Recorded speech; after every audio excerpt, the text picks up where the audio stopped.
Hello everyone! This video, as the previous one, is all about the cost efficiency of the militia line in post-Imperial age.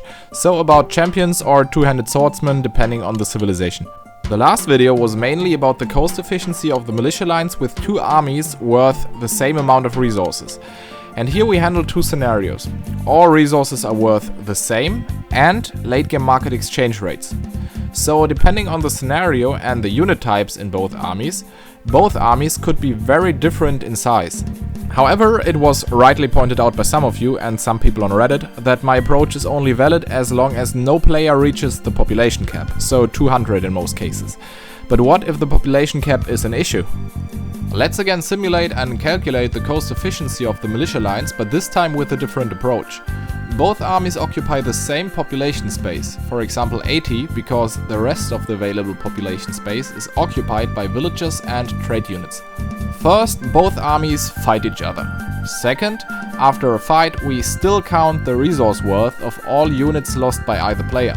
And lastly, both players rebuild their armies back to their original size of 80 population space, and survivors of the previous battle remain in the army and are not healed. We repeat these three steps for, let's say, 50 times.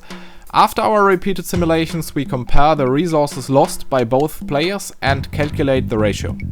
So what we get now could still be called cost efficiency value, but this time it was simulated and computed under the assumption that both armies have the same size instead of equal worth. As in the previous video, we again differentiate between equal resource worth and late game market exchange rates. Hence, now there are not two, but four different scenarios, and thus four types of cost efficiency values. The first two scenarios are still the same as in the last video.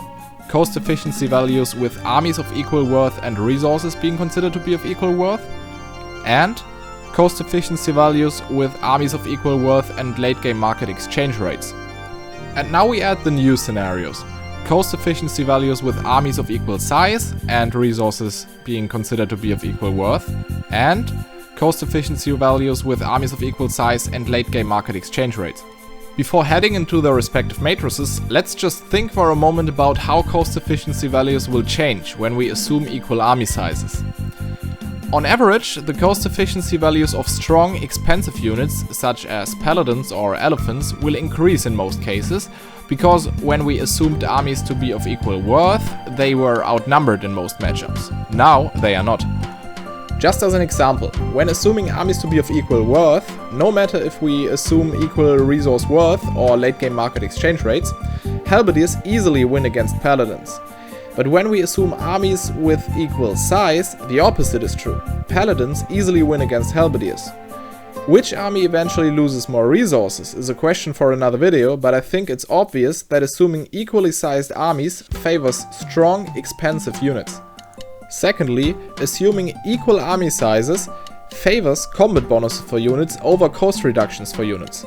Cost reductions, such as the one of the Berbers for cavalry, can be very effective because they allow you to outnumber your opponent. But if we assume equal army sizes, you won't have this advantage anymore. Of course, you still benefit from the cost reduction because you have to invest less to rebuild your army after a fight. But still, you lose one important factor of cost reduction bonuses. Obviously, we can argue that you could reduce your number of villages and trade units because of your cost reduction bonus, and hence get more units on the battlefield than your opponent. But then we essentially go back to our last video in which we assumed both armies to be of equal worth instead of equal population. Lastly, on average our new approach will give us cost efficiency values closer to 1 than our previous values, because after each fight both players refill their armies with new units while keeping the survivors of the last battle, which mostly don't have full hit points anymore. Okay, now let's have a look at the cost efficiency matrices for militia lines fighting militia lines. First, we assume equal resource worth and compare the matrix for armies of equal worth with the matrix for armies with equal population space. The top three remains unchanged here, but the Goths and the Portuguese with their cost reduction bonuses fall back 2 places. The Malay two-handed swordsmen even fall behind the Chinese champions without supplies. Next we assume late game market exchange rates, so gold to be of much higher worth than food and wood, and again compare the matrix for armies of equal worth with the matrix for armies with equal population space. There are significant changes. With armies of equal worth, the Goths are on 3rd place, but with armies having the same size, they fall back to the 9th place. The Malay with their two-handed swordsmen suffer just as much as the Goths when we assume equal army sizes, since their two-handed swordsmen are very weak individually. Their low costs still keep them in 1st place, but their advantage over the militia lines of the Slavs and Japanese is much smaller now. Against Eagle Warriors, there isn't much to say. In all 4 scenarios, all militia lines trade cost efficiently versus elite Eagle Warriors. The next one is more interesting though. As we all know, the militia lines are very cost efficient against halberdiers when we assume all resources to be of equal worth. No matter if we assume equal army sizes or equal army worth, it's not even close. But now let's have a look at the cost efficiency values with late game market exchange rates. When assuming equal army worth, the halberdiers significantly outnumber the champions or two-handed swordsmen, and hence only the militia lines of the Bulgarians, Malay, Slavs and Teutons can trade cost efficiently against them. But when we assume equal army sizes, we can make an interesting observation. All militia lines trade cost efficiently versus halberdiers again. That actually means that all militia lines depicted here trade cost efficiently against halberdiers, even if you have to acquire all of your gold at the market, but only if you are able to start the trash war with equal numbers. Next, let's have a look at how the militia lines fare against cavalry units. First hussars and then heavy cavalry. If we consider resources to be of equal worth and armies to be of equal worth too, we can generally say that the militia lines, except the Malay one, dominate hussars, while only the strongest militia lines can keep up with elite Magyar hussars. Things look similarly when we assume equal army size. In both scenarios, the militia lines of the Vikings with their hit point and attack bonuses, and the militia lines of the Bulgarians and the Teutons with their armor bonuses come out ahead of the others. If we assume late game market exchange rates and equal army worth, only the Malay two-handed swordsman without its gold cost can keep up with hussars. All other militia lines trade horrendously against hussars and even worse against Magyar hussars. With late game market exchange rates and equally sized armies, there is still no militia line that can handle Magyar hussars cost efficiently. But at least against normal hussars, the Bulgarian two-handed swordsman and the Viking champions get the upper hand now. And what about the Malay two-handed swordsman, the only militia line trash unit? Here we can impressively see that cost reduction bonuses, such as the Malay's substitution of gold with food, are by far not as strong as combat bonuses when we assume equal army sizes.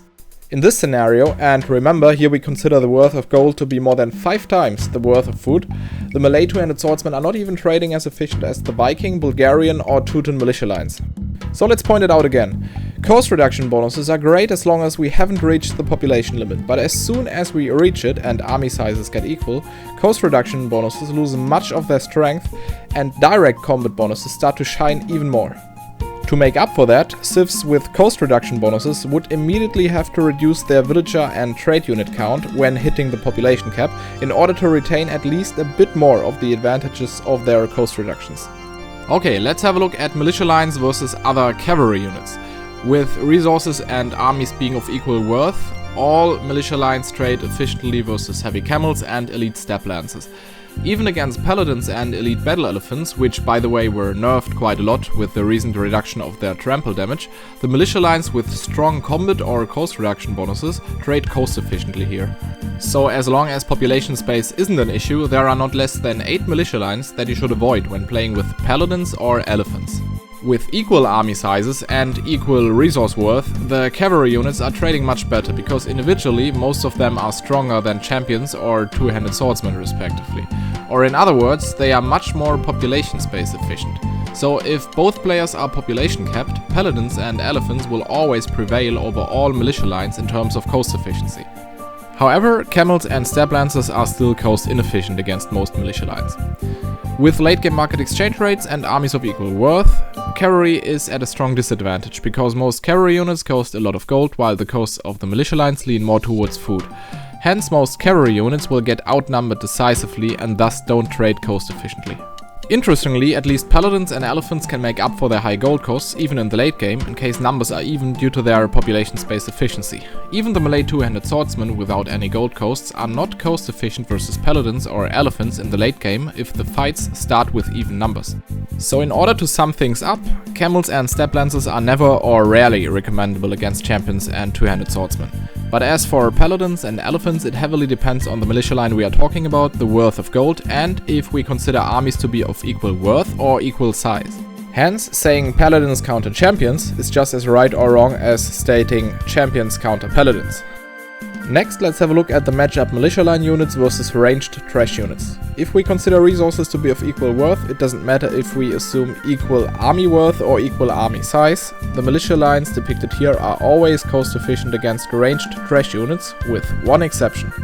The Goths are cost inefficient in some cases because they lack the last infantry armor upgrade, and even their 35% cost reduction can't always make up for that. When assuming late game market exchange rates, there are only two militia lines that always excel against ranged trash units. The ones of the Malians with their high pierce armor and the melee two-handed swordsmen. Each ranged trash unit besides elite skirmishers cause a lot of trouble to most other militia lines in trash wars. And even elite skirmishers can be used cost efficiently against some militia lines when outnumbering them due to their low costs. Lastly, let's see how our militia lines fare against ranged units costing gold. When considering equal resource worth and equal army size, all militia lines, except in some cases the one of the Malians, have a really hard time and don't trade cost efficiently, which shouldn't be a big surprise. When both armies are of equal worth, things look a bit better for the militia lines because in total most ranged units are more expensive, especially the Scorpions.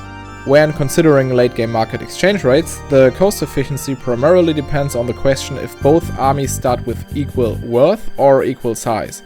With equal size, the ranged units still have the upper hand in most matchups despite their high gold costs. Just the Malians and Vikings champions can at least partially keep up with the ranged units here.